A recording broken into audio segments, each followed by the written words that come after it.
வணக்கம். ஜல்லிக்கட்டை ஏன் சென்னையில் நடத்தணும்னு கோரிக்கை வச்சிங்க அப்படின்னு சொல்லிட்டு நிறைய பேர் என்ன கேட்டாங்க.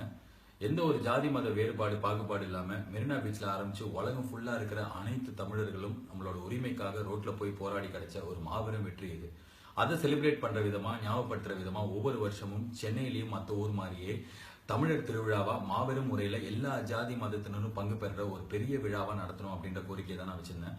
ரெண்டாவது விஷயம், மார்கண்டேய கட்ஜு முன்னாள் தலைமை நீதிபதி அந்த மாதிரி ஒருத்தரே இது நிரந்தர சட்டமா மாறி எல்லா வருஷமும் தொடர்ந்து ஜல்லிக்கட்டு நடக்க எல்லா வாய்ப்பும் இருக்கு அதிகபட்சமா அப்படின்னு சொன்னதுல எனக்கு நிறைய நம்பிக்கை இருக்கு.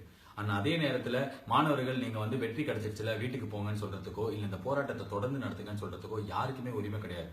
இது மாணவர்கள் மக்கள் ஆரம்பிச்சு முன்னின்று நடத்துற போராட்டம். சோ உங்களுக்கு எது ரைட்னு தோணுதோ தயவு செஞ்சு அதை பண்ணுங்க. எப்படி அற வழியில நம்ம இந்த 7 நாளா இந்த போராட்டத்தை நடத்திட்டு இருக்கோமோ அதே மாதிரி இதுக்கப்புறம் நடக்க போற வெவ்வேறு விஷயங்களுக்கான எல்லா போராட்டத்திலையும் ஒரு கடைநிலை தமிழனா, ஒரு சக மனுஷனா நானும் உங்க கூட இருப்பேன் அப்படின்றத உறுதியோட சொல்றேன். நன்றி, வணக்கம்.